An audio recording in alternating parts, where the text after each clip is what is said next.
Hello, everybody, wherever you are. Good morning, good afternoon, good evening, depending on which corner of the world you're watching this. I'm Radu Palamario from Elkut Global, and I'm very excited to have this edition of the Leaders in Supply Chain podcast on LinkedIn Live with Sandra MacQuillan, who is the Executive Vice President and Chief Supply Chain Officer of Mondelez International. As many of you know, and as many of us consume biscuits and different goods from Mondelez, they are one of the largest consumer goods companies in the world with a revenue of close to 26 billion as of last year. And Sandra leads all aspects of the organization, global supply chain, including procurement, manufacturing, logistics, engineering, sustainability, and safety. So Sandra, thanks a lot for taking the time and pleasure to have you with us. Thank you so much, Radu, and hello to everybody. Thanks for joining us. Our pleasure. And just before we begin, and I have a couple of questions for you, Sandra, but I want to encourage everybody, as always, feel free to comment in the comment section on LinkedIn, and I will try to take some of the questions. I'm sure there's going to be many, and we address it live to Sandra. So first question for you, Sandra. We deal in our work, our day job is headhunting and executive search with a lot of structures, and we've seen quite a few supply chain organizations. But I must say, in Mondelez, it's quite a interesting structure because you have all the different elements. On top of that, you have engineering, then you have sustainability. You have something that is specifically called sustainability and safety. So I wanted just to ask you a little bit, how did you derive this structure, and how is it helping you to have all these functions under one person? Yeah, it's a great question, and let me just apologise in advance. I don't know if anybody can hear the gardeners in the background. It's not our garden; it's next door, but it's Thursday here, and all my virtual connections now have gardeners in them if they come on a Thursday. So I'm really sorry if everybody's hearing. No problem. We cannot hear. Good, that's great. Good. So how do we? I think that's a great question around what do we call supply chain in the industry as well, actually. And I don't know about you, Radu, but there are many versions of a supply chain organization, from procurement not being in it to logistics being the only bit in it to manufacturing not really being mentioned when you talk about it, when you talk supply. How do we get to where we are? Well, when you look at what can you influence, from the shelf to the field or the field to the shelf, it's all those areas internally that you referred to, from procurement, manufacturing, logistics. What do we do in that space? Well, we need to be safe, we need to be sustainable, it's a non-negotiable of ours, and we need to have good quality and food safety and meet all our compliance piece. And you need engineering in that space. So for us, it was quite logical to bring that all together. And to be honest, in the last 2 or 3 jobs that I've had and roles that I've played, that's been how we've defined the supply chain. In Mondelez with my team, which is spread across the globe, we actually spent some time looking at, well, what do we want to do with all of these functions? Actually, they're interdependent. They rely on each other and influence positively or negatively each other. And if you start with the consumer in mind, and you start with the shelf and then come back to the field, they also engage with the consumer customer right the way back to the supplier. So you've really got in your hands the ingredients that, if connected together and measured together and delivering together, can make a huge difference for the business overall. And I wanted to specifically ask about e-commerce, because I was reading the statistic. I think last quarter you grew 78%. Yeah. On that channel compared to last year's quarter. From quite a low base. Let me just say, it was quite a low base. Okay, I didn't check the base, but still, I think also overall, just e-commerce has boomed. Given most of us are stuck, or have been stuck now. Some people are back stuck, depending on which. In Europe, there's quite a few. Tell us a little bit about the growth in e-commerce. How do you see the channel developing? Also, how did you change or adapt your supply chain to best fit that particular way of selling to customers? Well, actually, for us, e-commerce, a lot of CPGs are the same, I think, actually, when I talk to a lot of my peers around industry. But e-commerce has been very much a focus for us in Mondelez anyway. So it is naturally one of the channels that our consumers are moving into, and our customers as well, if you look at some of the customer base that we have. So we haven't really adapted what we've done at all. We've seen more focus on it and more volume going through that channel, which actually allows us to explore what do we need to do uniquely as we move forward through the crisis of COVID, but just naturally as an evolution of a business. What do we need to do, particularly in like e-packs, the kind of packaging that we need to think about and the way that we supply it to our consumers and customers. but ultimately the consumer in that channel. So it starts to educate you more on learning what we need to be ready for as we move forward. So it's not new for us, but it is a shift in terms of the weight that we put on it in our business, and actually has given us a really good opportunity to say, well, what else do we need to do here now that it's growing? So it's actually very exciting. And my team in the logistics group, CS&L team, so customer service and logistics team, we're working with the businesses and with the strategy team who are looking in Mondelez at what do we need to do to get ahead of the game here. So some good, powerful conversations around how do we capitalize on what's happening actually. Mm-hmm. And sustainability is a big topic. You have it as a separate field. So I'd like to also, and it's something that we should all look into it because we only have one planet, and Yes. also, there's been a lot of good initiatives, and I love the fact that a lot of CPGs companies have come together and are collaborating into stuff like sustainable packaging, recyclable packaging, and all of that. So maybe share with us a little bit in terms of what are some of the initiatives that you're taking at Mondelez. Yeah, with pleasure. So I talked to you a bit about this shelf to field concept. We actually have a vision in supply chain for Mondelez of doing it right from shelf to field. And we deliberately start at the shelf and come back because that's the piece that matters and educates us. And we know our consumers and our customers and our employees and just people in general are much more focused on sustainability.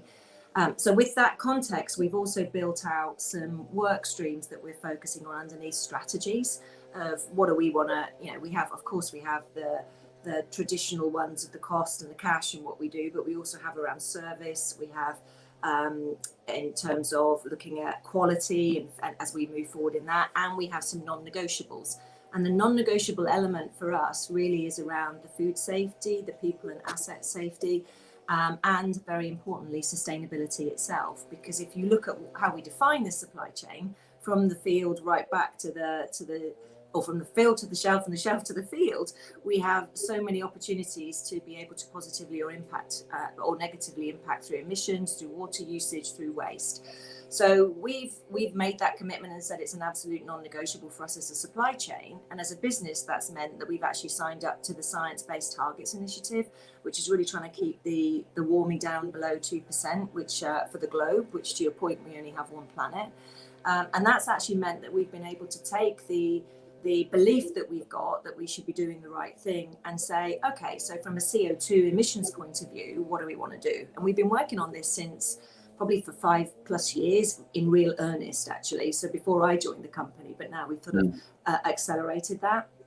And we've actually said, okay, so if our long-term goal is really to reduce what we do and our I won't say negative, but our impact on the planet, then let's force a conversation between us around how we get to another 10% reduction by 2025 of CO2 emissions. And we actually set ourselves a challenge based on 2013 numbers to reduce by 15% by 2019, 2020, and we exceeded that goal. We're now on track, and actually even in the first year looking at exceeding our goal of a further 10% CO2 emission by 2025. Where water is, we've also got another goal there on water, which if you when we could travel the globe, you would know that there's a lot of stress around water stressed areas. So particularly in water stressed areas where we are operating, because we're a global footprint and network, how do we also make sure that we reduce versus 2018 base 10% use of our water? And in some places, how do we get to a place where we become self-sufficient in that? And then the final area that we've got there is we're a food company, we make food. How do we reduce by 10% at least by 2025, in line with these initiatives and targets, the waste that we generate through the production of food? Because that in itself, that ties in very nicely with some of the other strategies around, being better at what we do, quality, and also the service level, because all together they can help us to reduce the waste. So we're very serious about it from the supply chain side. Clearly, if you listen about Mondelez, we have our Chief Impact Officer who talks about some of the work that we're doing bigger than wider than that goes across the whole corporation. But for supply chain, it's part of our foundation for us. And talking a little bit about the last couple of months, well, nine, Yeah, something. it feels like 10, 10 I don't years, know, doesn't it? 10 years ago, yeah. Right.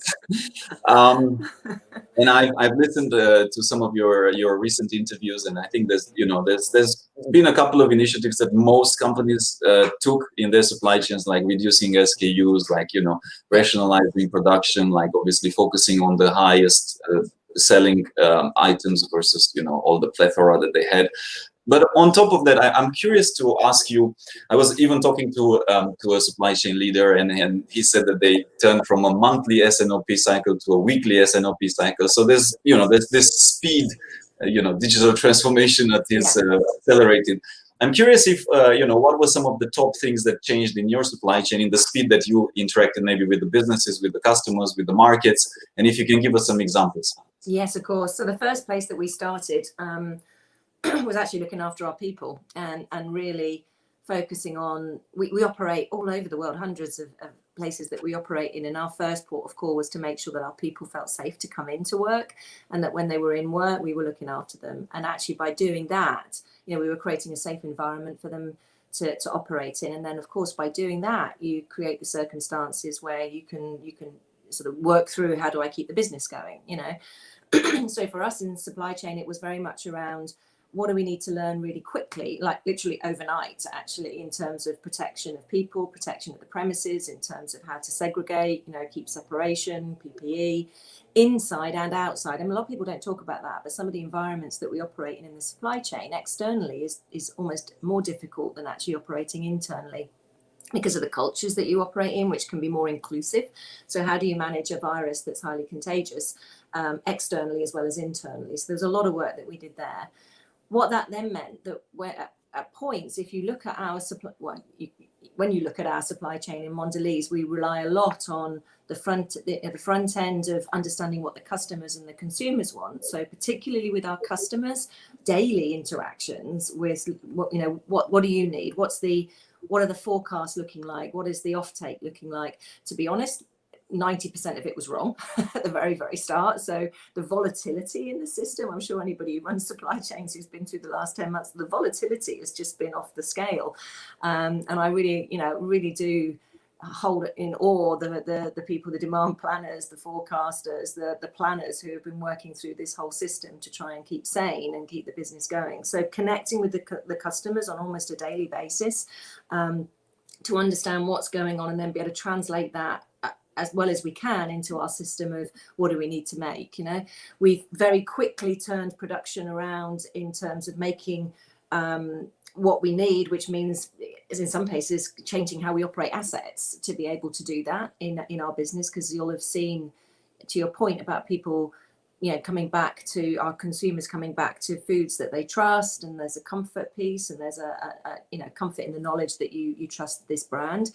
We've seen a huge increase in particularly in biscuit and a little bit in chocolate, and in cheese, actually really Philadelphia cheese as well. It just went off the scale. So we managed to sort of try and bring that into play.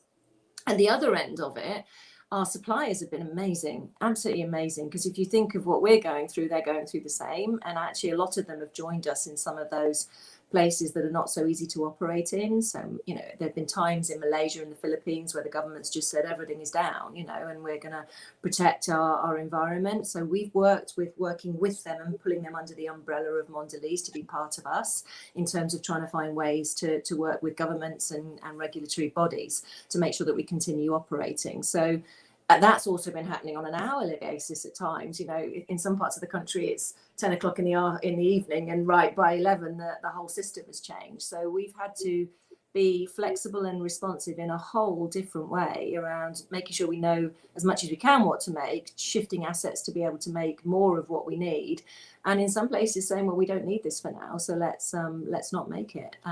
And the responsiveness right the way from our suppliers through our people in Mondelez has just been inspiring. If you think it's been going on this long, it's just been inspiring. The other thing we've been doing, which has been really interesting and has taught us a lot as well, is how do we keep people coming to the factories and the distribution centers and the systems, And we've had to look at transportation in a different way. We've had to look at hotels in a different way for people to be able to get there to protect them. And that wasn't really what was on my plan on January the 1st, 2020. So it's been an exciting and educational year. I'm not sure I want a year like it ever again, but it's been really, I've been so proud at how we've sort of turned around on a penny to be able to keep this going. So to all those of you in supply chain out there, just really well done, because it's really hard, I know. So, yeah.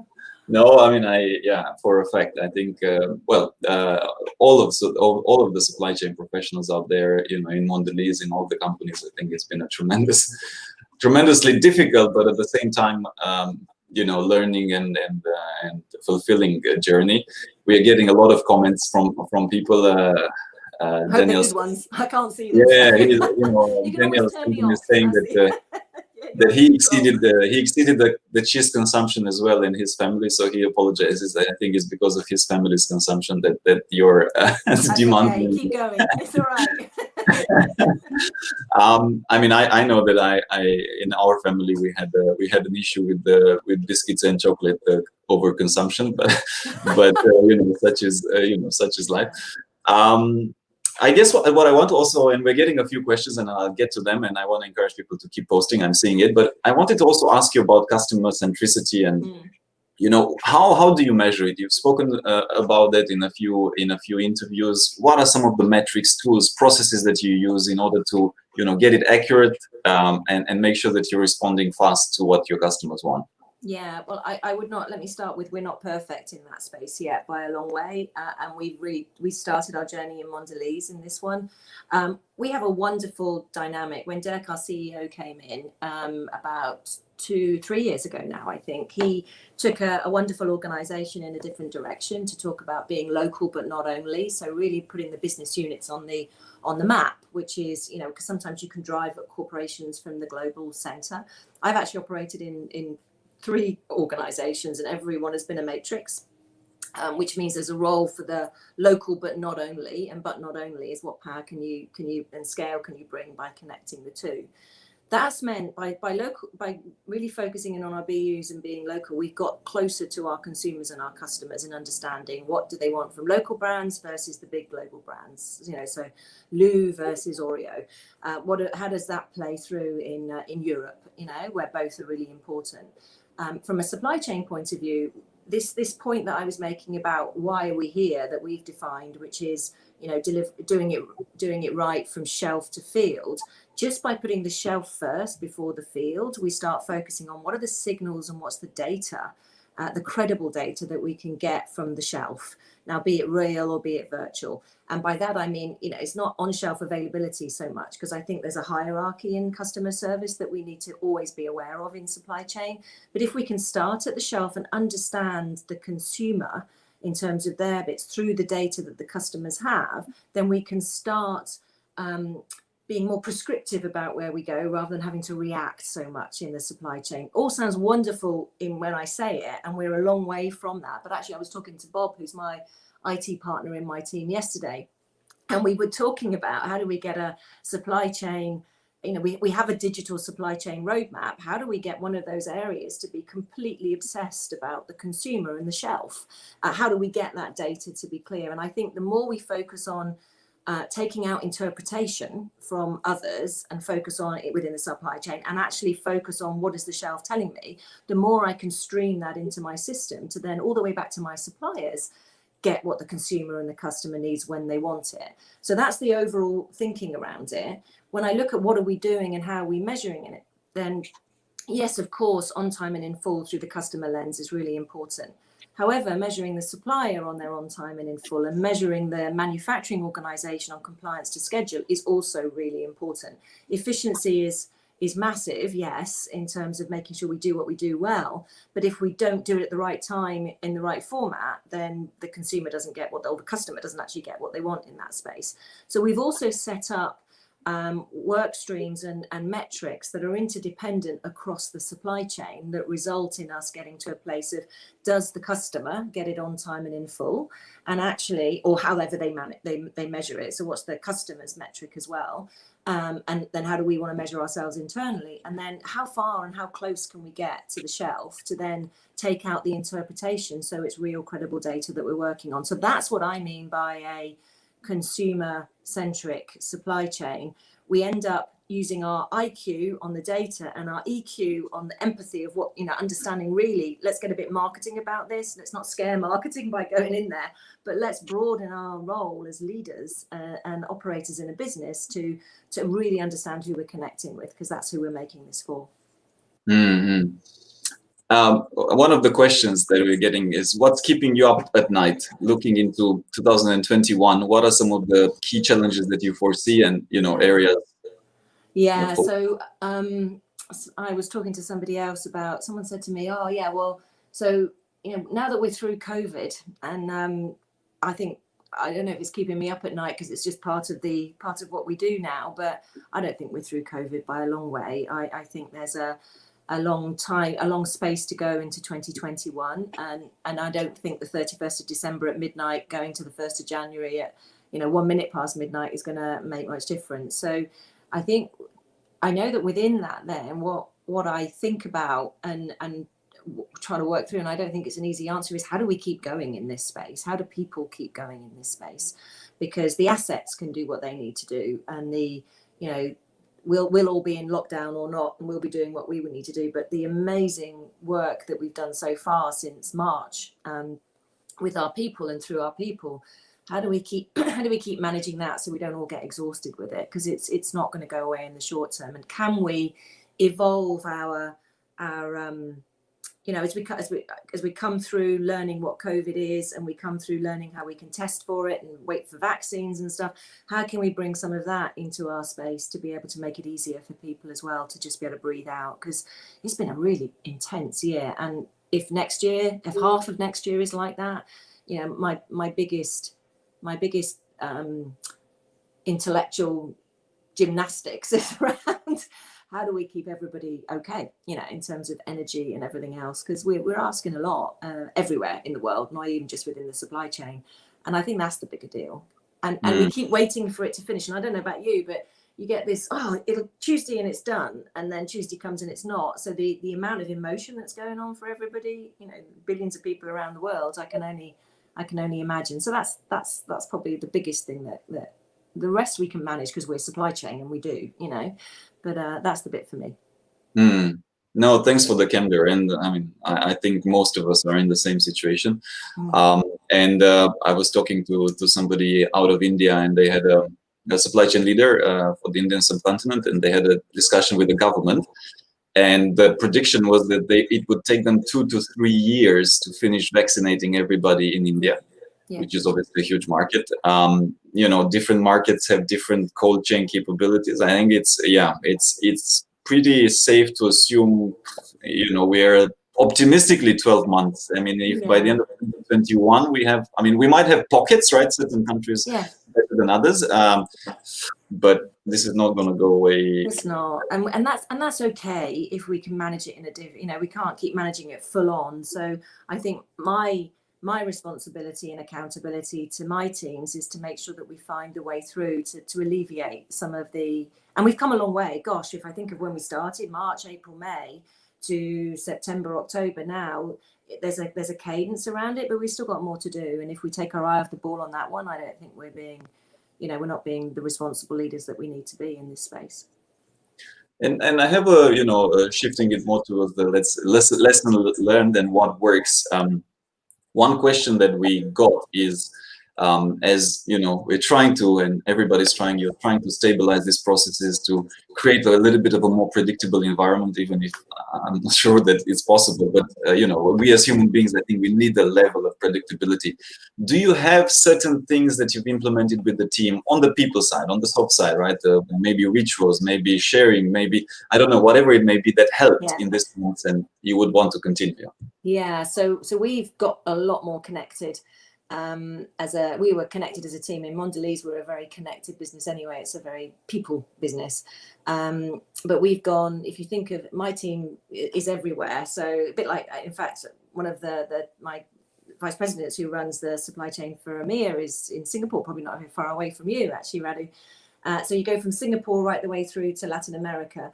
And connecting can sometimes be quite difficult, you know, with the time zones, but we've now gone to more connections and weekly connections and subgroups working just for that connectivity to keep things going. And at one point we weren't in that space because we could physically meet versus, you know, so it's almost felt like it was a moment that you were waiting for to physically meet. Now we don't wait, and we're just working and connecting and talking all the time. I think the other thing that's been wonderful is we've all become more human, you know. There's often a time where you feel at work you've got to be different than you are at, I struggle with that. You know, what you see is sort of what you get. You can get into a space where you think you don't need to share as much of who you are. But if in the world today, I think business is human. So actually, one of the things that's been wonderful is that people have shared more about what they think and where they are. And we've even had some really, you know, the world is going through a lot of learning around racism and moving from being you know, against racism to being an anti-racist. And we've had some amazing virtual conversations with the whole team around really deep, tough conversation, you know, just subject matter around what do we want to do differently about it and how can we operate in that space. So we've shifted from maybe using virtual as a, yeah, let's have a quick chat, to, okay, we can have a really deep conversation here and still move forward. So more frequency, more human, just putting it out there and talking about it. And it sort of gives you the discipline of also making sure that you respect everybody's on the call. So that's definitely changed. And I think that's been wonderful because two of my team are head of procurement, Quentin, and head of CS&L logistics, Andrea, joined on April the 4th. So they have not actually been anywhere. We've been virtually onboarding them, and they've done an amazing job of connecting still with everybody they need to connect with in the business. And can you imagine that, thinking about doing that in 2019? It was all about getting out there and seeing and being seen, but we've had to find different ways of making that work, and successfully those two have done a fab job of making that happen. And I want to reinforce a little bit the point that you made about the authenticity and, I mean, being real, and it definitely comes across very strongly to me with you. And I think it's super important. I mean, I'm constantly getting feedback in organizations and with the executive level that we tend to deal with, but also across the levels. I mean, the more politically correct you are, the more actually, I mean, firstly, people sense it, they smell it. Yeah. I mean, you kind of, I mean, it's not that difficult. I mean, of course, now as a leader, can you say everything? You cannot, but there's a way to say, look, I cannot discuss about this, right? And you still be genuine. And I just want to to salute that, and also I want to share an example of one of our clients where they actually did meetings where the regional CEOs of different clusters would come on and say, look, this is my challenges, my personal story, my concerns during this COVID-19 crisis, and then also encourage the team then subsequently, because it's you show vulnerability, and then, I mean, it's not to manipulate anybody, but it's just a human kind of that's exactly what it is. It's people sharing. So we've had people who've said, actually, I'm feeling a bit stressed today, and I've got a sore shoulder. I know I did something to my leg because I ran too much. So you just share. This is hard. This is really hard. And if we don't say it's hard, and we don't talk about stuff that we need to talk about, and then other people don't feel they can. And it's okay if you're late for something, or your dog, I mean, my dog's forever, jumping in and up, and it's okay, because this is just life, and we're still doing what we need to do. We've just come out with, which is interesting actually, and may be helpful for people. We've just come out with our new flexible working policy, which Paulette, our CHRO, has just launched. And one of the pieces in that is about trust, actually, and just saying, let's just trust that people are doing the right thing. And I think sometimes, over previous years, we came out in a space of, well, working at home, then they must be, I'll use the English word skiving, because they're not where they should be. Well, actually, we work harder at home. I think I haven't got the break of going to the office, and everything's on. So I think this trust between us actually also creates the space where people can breathe a little bit and be. And that was a big deal that Paulette called out in what we were doing on flexible working, is let's just assume that we trust. Not that I think we were low on trust, but let's not question it, because if the work's getting done and people are looking okay and it's all right, then it's all right. So. Yep. Absolutely. Yeah. We're getting a few technical questions in terms of systems and technology that you use. I will let you answer that maybe if you have time in the comments, because it's a little bit Sure. specific. But we're getting a question that I'm going to ask you, because I think it's something on top of a lot of people's minds. Supplier diversity, there's talks China +1. I mean, depends. Okay, I mean, you guys obviously are not maybe as reliant on China, because your supply chains may be a little bit more localized or regionalized, but I think everybody has some dependence on China. And then the second part of the question is also the role of supply chain management in addressing some of the social challenges and major social disparities that that can occur. So what's your thoughts on that, Sandra? Yeah. So well, we have a huge business in China. Actually, we're a really big business in China, and we are more local. So I think we did have a win. So that's a good summary of where we are. We're not really global. We're global in supply from some of our suppliers, but we're focused on that in terms of where it makes sense. And then we also have a local and a regional type of thinking through our supplier base. And we're evolving that to look at supplier partnerships more. And I was referring to that at the very start when you were asking me about how did we, what did we do more of or less of? We really are connecting much more. And Quentin, who's come in with his team in procurement, are looking at how do we drive this to get the innovation as well as what we need in terms of the P&L delivery and the right raw materials and packaging in the right place. How do we build out to also bring that expertise of suppliers into our business, where they know much more than we do actually about the innovation that could come from the ingredients. When you talk about supplier diversity, that's a huge focus for us. And again, Quentin has come in and he's looking at doing that in that context of, we do not have, let's hands up, we do not have anything like what we want in terms of supplier diversity through the lens of African American or any other type of diversity that we would talk about. So that's a big push for us now in the next 1, 2, 3 years to look at making sure that we're building that diversity to represent our world, because we operate everywhere. So let's represent our supplier base in that space too. So that would also be a social issue in terms of where we are. If you look at other social issues, then we tend to work very locally on those if there are big social issues there. And there's always that balance of keeping out of the politics but doing it right. And that really comes down to what we're talking about on our. We have an overall behaviour that we really believe in for Mondelez, which is do it right. And at the same time, in supply chain, we've amplified that because we probably are the ones who can even more through every lens you look at, really focus on doing it right. And that means how we do business. How do we do business with cocoa farmers, right the way through to how do we do business with our customers, and how do we do business with our suppliers, all of that space, and internally with each other, so there's a lot that goes on there. A lot of the social issues can be local, a lot of them are big, and I've already referred to what we're doing as an example on this supplier diversity in its widest form. Also looking at talent, so I am a big believer in diversity, full stop. So I want the diversity of the thinking, I want the diversity of the gender, I want the diversity of the origin, the ethnicity, the beliefs in my team, because then I absolutely believe we get a better answer at the end in terms of anything that we're trying to deal with in a social dilemma or just a work dilemma.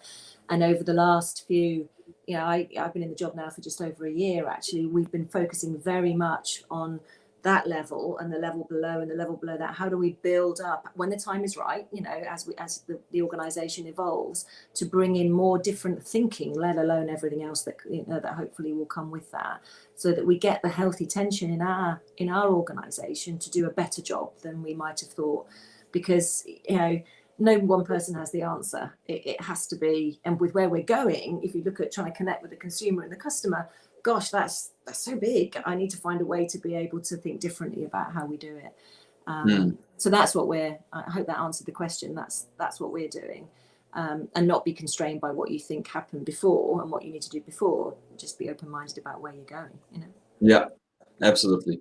And shifting a little bit the discussion on talent, skills, what type of soft skills and hard skills you need. It's hard to find as well. Tell us a little bit your thoughts on that.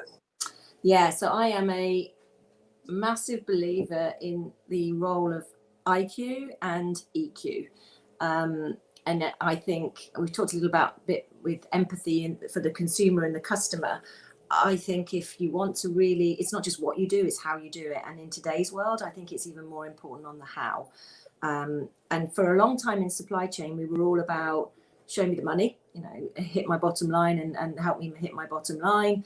And actually probably there was less expectation out of leaders and people operating in the supply chain that we would look at, that bigger picture of, and actually we're business leaders who run the biggest people organizations in any company. Therefore, the influence we can have if we look at how we do it and how we engage people and how we recognize people, not even just reward, but recognize people, that's massive for us. So moving forward and looking at what do I think we need? I think we need more and more to embrace the how and the EQ, the emotional intelligence of who we are, because we've already proven that we can do so much intellectually. We've got the right people in the right jobs in most places to be able to connect things and drive our world more efficiently, and all those kind of things. But if we really want to be ahead of the game on the shelf for our customers and our consumers, we need to understand them, and that requires a different muscle, more in the learning, the curious, the empathy with them, because we're customers and consumers anyway, really. How do we bring our own experience to play in the softer side of things on how we do it, and how do we keep our people engaged and feeling valued, which then of course everybody then delivers so much more than you would want anyway. So I am a huge believer, and I think the time is now more than any that I felt, because I've always been in that space, and sometimes people have looked at me with like two heads going, what do you mean you're talking about this is important? I'm going, but I really believe that how we do things and how we care about people and how that is in our place where we're half the size of Mondelez. That has to be the answer of how you make the difference. It has to be to that, because it's so important. So that's what I think is. We'll have all the technology in the world. We'll be looking at the AI. Of course, we're on that track anyway. Having the credible data, we will get there through IT and through those connections. If we don't have the right people, feeling the right connections with what they're doing and understanding where we're going, then it'll be great, but it might not be as great as it could be. No, and to your point, I wanted to share an example. We worked on a role as a product head for a technology platform, an application which has thousands of millions of users. And the funny part about the brief was that the most important criteria was common sense. They said, okay, we need somebody with common sense. You need somebody that understands. I don't need a geek. I don't need an expert even in product necessarily. The best one that I hired, the hiring man was telling me, the CEO was telling me, like, it was a combination of psychology and sales, and she did some project management, and this kind of. But it's common sense. It's common sense, but common sense is not that common, and it's very difficult to kind of put a finger. Okay, this is. But that kind of skill, and I think to the credit of a lot of supply chain professionals, they are practical. They tend to be practical in nature, but a lot of times it's also it's fluffy. Don't give me the EQ. Don't give me the touchy-feely type of. But ultimately, we're human, right? So if you don't take care of that, then your staff won't be motivated. Your teams won't come together, or they won't understand what you're doing. So then you'll fail. I'm glad that you made that point so strongly. And actually, for me, if I look at where the journey that we're on, this local but not only journey that we're on in Mondelez, if we're not wider, more holistic in supply chain, we won't make that connectivity with our business units that need us to deliver in a certain way. And that's about common sense and emotion. It's less about you translate that into a practical approach. So I think internally it makes a big difference if you can connect with what they're trying to do and understand it, versus say, just how much of this do you want? That's not where we are anymore. We've moved on because we are using AI, we are using data more, we are more cognizant of the simpler way of doing things through technology. The added value, the make the difference, I think, is really in the to your point, the common sense, but also what do we do with our people, and how do we release that potential energy that's there. Final question from me, Sandra. What would be some career advice, right? We have a lot of people, younger, older, but what would be some of the tips that you say, looking back on your career, a very successful career, that helped you the most? Yeah, thank you for that. I keep going. Well, at least I'm still here. So I guess that's a good success. So the biggest The biggest piece of advice I can give you, if I look back, I was very lucky to marry an amazing man who decided to follow. That's not what I'm suggesting, is to marry an amazing man, because I found him. But, well, it's a good idea. Also. But you can. I hope my wife feels the same. But I don't know. I married a man who was happy to say, okay, I'll look after, you know, the family, my son Jack, and we'll go off and we'll have an adventure. And I think the biggest piece of advice I can give anyone, and okay, that sounds a bit hollow at the moment with COVID going on, but it will pass, you know, is everything you do, see it as an adventure. And we lived in countries and operated in, and I remember being scared every time I walked into a new job. It just felt so big and it was scary. You know, we moved from the UK to the Czech Republic. Gosh, you know, the Czech, I remember my mother saying to me, how could you leave England? You know, so, and you go, wow, this is amazing. What a great adventure. And then we were moved to Russia. And that was a bit like we had a baby who Jack was 10 months old.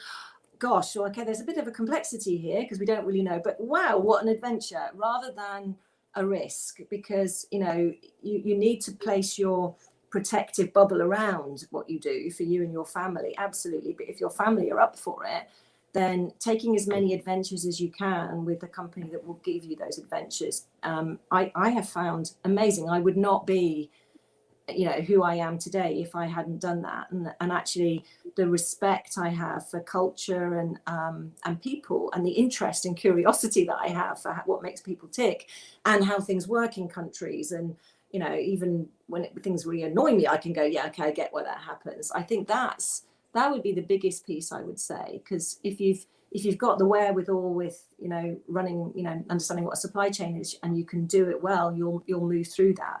That's okay. That's what we do. But the biggest piece is the experience. And in today's world, a lot of people are saying, you know, they want to stay where they are because it can be a bit scary. I think it was just as scary, heaven knows how many years ago when we first did it. But it's that network, or that you know, making that choice to give it a go, and make the call when it doesn't. You know, we've actually made a call in places where this just doesn't fit for us, so we need to say no, now's the time to go. But that would be my look at things as an adventure, not a risk, but a calculated adventure, if you like, around making sure that you and your family are safe and that you're getting what you want out of, you know, for you first, if that helps. That would be the biggest piece, I think, that when I look back and go, wow, this has been so cool. Wouldn't miss it for the world. Yeah, exactly, and it definitely served you well. And it's also something that we see consistently in terms of search assignments, as well as in general in successful careers to global level in supply chain. You need to have that international exposure and different markets, and that openness of perspectives and cultures and understanding, because otherwise it's just you know, it just doesn't work, even at the regional level, to be honest. I mean, you need to have it. So. And if I may, Radu, just if there are any women listening, I think that the other piece for me, and I was late to it, you know, believe in you, you know, work through what's stopping you, believe in you if you don't believe in you, and own it, you know. And I know that I had, as I was going through my career, I kept waiting to be found out about how rubbish I was, you know. Someone's going to tell me and someone's going to find me out, you know. And I did a bit of work on me, just saying, well, why do I feel like that, you know, because nobody else can fix it for you. And even now, I remember my first day in Mondelez and I was like, oh no, I can't do this, you know. And that's good, because that motivates you to think differently. But, you know, you are where you are because you can, and because someone sees that. So at least if you believe it in the humble, whatever way that you do, then you can bring more of yourself. So just women in particular, but also it's not just women, I know, but men too. If we're here because we can, be humble enough to keep learning, but believe in you, because that can be the biggest stopper, and work out why you don't, if you don't, and then own it, because it's all about you. No, very beautifully said. And I think we all suffer from, I think it's called imposter syndrome in a more technical way, but we all have our insecurities, and I've had long discussions. It tends to be more prevalent in women than in men, for sure. And definitely, you know, big thanks for bringing that up, and I think you will definitely have inspired some people today. So with that being said, Sandra, I want to thank you for your time. Very open and sincere sharing. It's been a pleasure. We've gotten a lot of great comments, so I'll let you read it later. Stay healthy, And keep keep rocking the supply chain. Making the Oreos. Keep making, and that's very important. Making even more Oreos and cheese, as you can tell. Yes, Philadelphia cheese. No, thank you, Radu. I really appreciate it. Great conversation. Thank you, and nice to connect with you. Thanks.